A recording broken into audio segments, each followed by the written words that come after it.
Welcome back po mga kawaray. Ito na po mga kawaray. Meron tayong tampis po. Tagad po. Yan. Blade po ng tagad yan po mga kawaray. Po walapad po. Panukad yan po ng lupa po mga kawaray. Yan po. Pinupulpog po namin para lumapad po mga kawaray. Tingnan mo na po mga kawaray. Tingnan mo na kayo.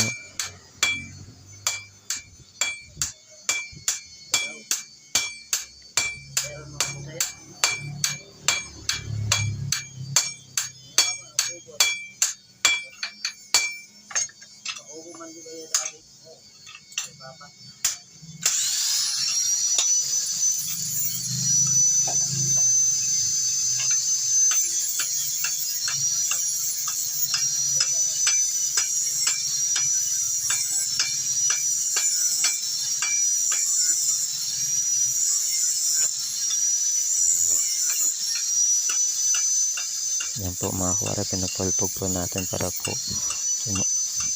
matarong po ang tarong po mga kawaray. Para po matuwid yung talim mga kawaray, para maganapin na po ng customer po mga kawaray.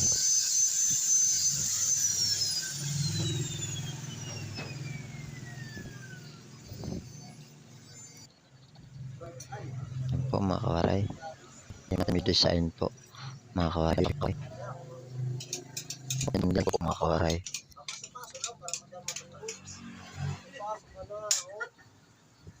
Yan po.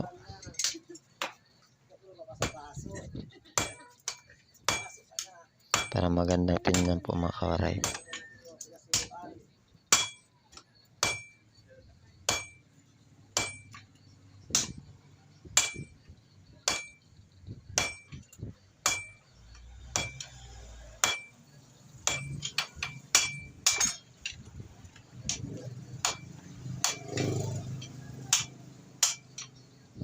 Yan po.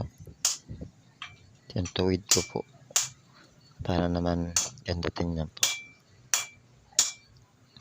Ayan na po. Medyo malapad na po mga kawaray.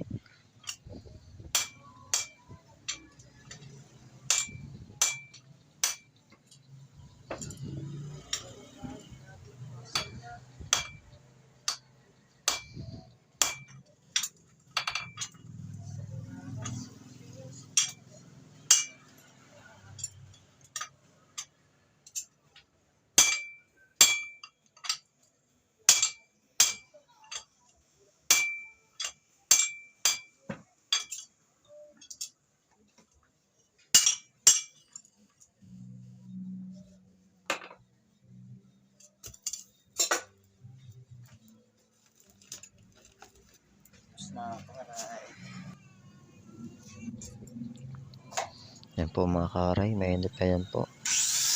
Ako po nagkuhan po ng talim yan. Po, linilisan ko po yung talim para maganda po tingnan. Para naman pagkuhan po ng lupa po, pag mabilis po kasi may talim.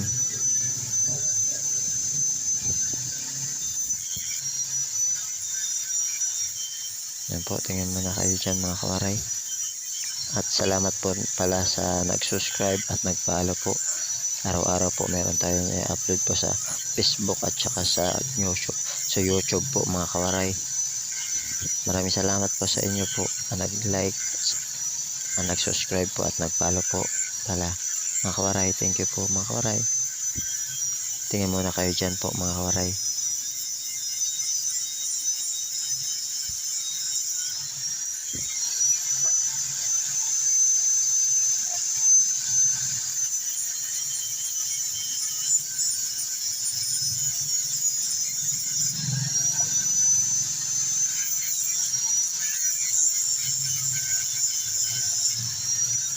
Yan po mga kawaray, medyo matalas na yung talim po ng tagad natin, yung blade ng tagad po natin mga kawaray.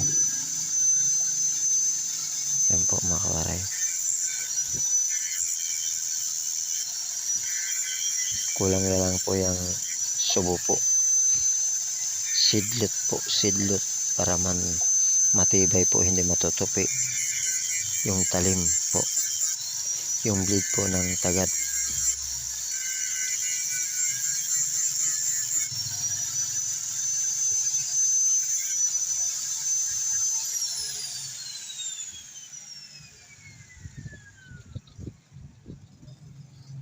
Yan na ma'am.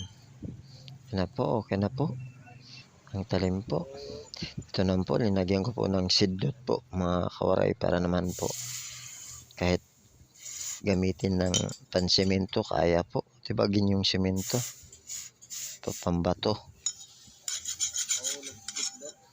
Yan po. Malaki-laki pong seedlot po mga kawaray. Hindi na yan po matutupi.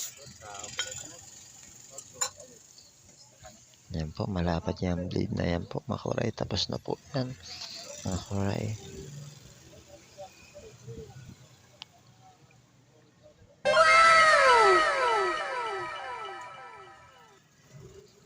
Maraming salamat po sa inyong lahat po. God bless po sa inyo.